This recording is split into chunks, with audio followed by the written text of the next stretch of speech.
There are rivers, and then there is the Euphrates. It is not just a body of water, but a living thread woven through the fabric of human existence. Its name echoes through the corridors of human memory, nourishing empires and witnessing the dawn of civilization. The Euphrates has been a silent witness to the rise and fall of kingdoms, its waters shaping the destiny of entire peoples. For millennia, its currents carried the stories of humanity, from the earliest farmers to the builders of great cities. It has been a source of life, inspiration, and myth. But today, those currents are slowing. The great river is shrinking, its life-giving flow reduced to a mere shadow of what it once was. Its banks are cracked, barren earth, its mighty voice fading into a whisper. The land that once flourished now struggles to survive. This is not a gentle decline, it's a dramatic retreat, a mystery unfolding in plain sight. The river's disappearance is both a warning and a riddle. What happens when a river that defined our past begins to disappear? We search for answers in science, politics, and faith, hoping to understand what is truly at stake. Is this the result of climate change and mismanagement, or something more? A prophecy written in the landscape itself? The questions grow more urgent as the river recedes. The question divides scientists and theologians, skeptics and believers.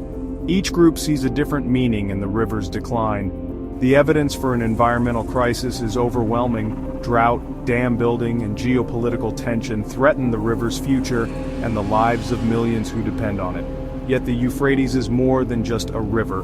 It's etched into the sacred texts of Judaism, Christianity, and Islam. Its fate is bound to our deepest beliefs and fears. As we stand at this crossroads, the fading river forces us to confront our role on this planet and our place in history. The choices we make now will echo for generations. Is this an ending we have written for ourselves, or one foretold long ago? The answer may lie in the whispers of the dying river itself. To truly grasp the weight of the Euphrates' decline, we must journey back thousands of years to the heart of Mesopotamia, the legendary land between the rivers. This is where the story of civilization itself began, shaped by the gentle curves and powerful floods of the Euphrates. Here, in the Fertile Crescent, the world's first farmers coaxed life from the soil, and the earliest cities rose from the mud. The Euphrates was more than just a river. It was the engine of creation, the lifeblood of empires, and the thread that stitched together the fabric of ancient society.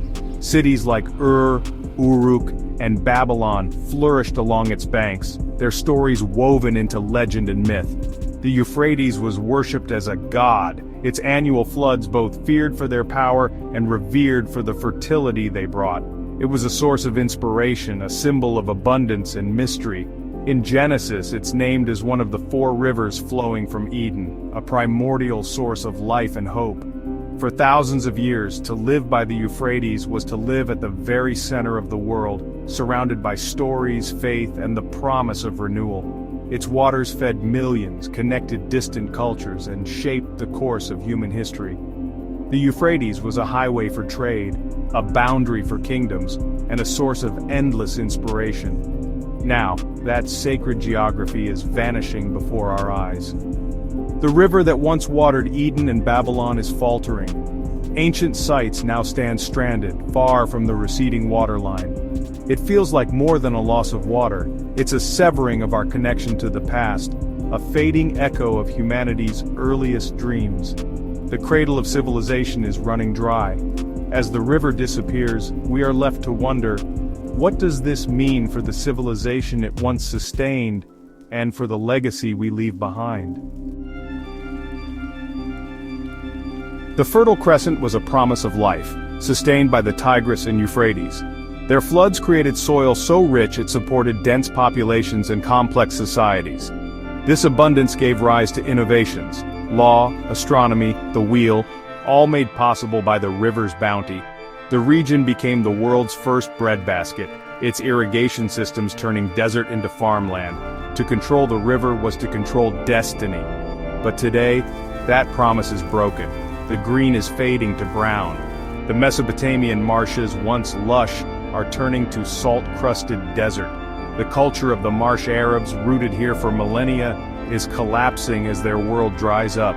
The disappearance of this fertility is a tragedy on a historic scale. The very name Fertile Crescent now sounds ironic. The land that taught humanity to farm faces food insecurity and a water crisis. Even the most enduring landscapes can be lost. The Euphrates decline is not just history, it's a crisis measured in hard data. Scientists warn the river could run nearly dry in Iraq by 2040. NASA satellites show the Tigris-Euphrates basin lost 144 cubic kilometers of fresh water in just a decade. This is one of the fastest groundwater losses on Earth. Climate change brings higher temperatures and drought, reducing rainfall and snowmelt in the river's source mountains. But human hands have amplified the disaster. Massive dams in Turkey and Syria, like the Ataturk Dam, capture much of the river's flow before it reaches Iraq. Water has become a weapon, fueling geopolitical tension in an already volatile region. The river is starved by drought, choked by dams, and overused by a growing population. The science is clear: this trajectory is unsustainable. The river system is collapsing under environmental change and human intervention. The causes are well documented. The real mystery is our failure to act. Beyond the data, a deeply human story unfolds along the banks of the Euphrates, where generations have lived and thrived by its waters. For millions in Syria and Iraq, the river is not just a resource, it is life itself, woven into every aspect of daily existence, from drinking and bathing to farming and fishing. As the river recedes, it leaves behind a trail of suffering. Fields go barren, crops wither, farmers are forced to abandon their land, and families face futures clouded by uncertainty and loss. The collapse of agriculture has triggered a severe food crisis. Many now depend on aid just to survive, their independence stripped away by the river's decline. Fishermen return with empty nets, their livelihoods vanishing, and local economies that once thrived on the river's bounty now crumble under the weight of scarcity. The crisis deepens into a public health emergency, as malnutrition and waterborne diseases spread through vulnerable communities. With less water, pollution and salt concentrate, turning the river into a vector for disease and making what little water remains increasingly dangerous to use. Outbreaks of cholera and typhoid are on the rise, overwhelming hospitals and stretching medical staff to their limits as they battle to save lives. Families must make impossible choices, risk drinking contaminated water or go without, a dilemma that no parent should ever have to face. The river that once gave life now brings sickness and death, its waters a painful reminder of what has been lost. This is the tangible cost of a dying river, etched in the faces of farmers, mothers, and children forced to leave behind their homes, their memories, and their way of life. The Euphrates crisis is not just an environmental disaster, it's a humanitarian catastrophe, uprooting entire communities and reshaping the region's future. Its retreat carves a path of despair through the ancient world, leaving scars that may take generations to heal. As the Euphrates recedes, ancient prophecy is read with new urgency. In the book of Revelation, the sixth angel pours out his bowl on the great river, drying it up to prepare the way for the kings from the east. For centuries, this was seen as symbolic, a distant event. Now, as the river dries, some ask if prophecy is being fulfilled.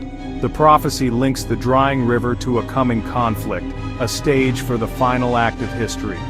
The Euphrates also appears in the Old Testament, where its drying signaled Babylon's fall. History and prophecy intertwine, making the river a focal point for both divine action and human drama. Is this a sign or a warning? The link between crisis and prophecy sparks debate. Some Christians see the drying Euphrates as clear fulfillment of Revelation. Others urge caution, noting the prophecy describes a sudden supernatural event, not a gradual human-caused decline. Scholars warn against matching every headline to Scripture. Scientists point to climate change, poor management, and politics, not divine intervention. Attributing the crisis to prophecy, they argue, distracts from real solutions. Yet, some propose a middle ground. Even if not literal, the crisis can be a sign of the times, a world in turmoil, in need of redemption. The dialogue between faith and science continues. At the heart of the debate is how we read prophecy. Should revelation be taken literally, as a timetable for future events, or symbolically, as a warning about the collapse of human systems? A literal view sees divine intervention and a prophetic script unfolding. A symbolic view sees the river as representing the fragility of civilization itself. The drying river becomes a metaphor for the collapse of global systems. Our own actions, conflict, consumption, short-sightedness, make the warning more urgent. Judgment is not just external, but a consequence of humanity poisoning its own wellsprings. The Euphrates decline is both a real event and a powerful symbol. We return to the river's edge, contemplating its receding waters. Is this prophecy climate crisis or both? Perhaps ancient prophecies describe a timeless pattern. When humanity destroys the systems that give life, collapse follows. Whether you see the hand of God or the folly of man, the message is the same. This is a warning. We are living out of balance, taking resources for granted. Environmental collapse leads to human suffering and instability. The river's decline is a mirror for our civilization. This moment calls for reflection and responsibility to each other, the planet, and future generations. The Euphrates has nourished humanity for millennia. Now as it fades, it asks, what will we do now? The answer will define not just the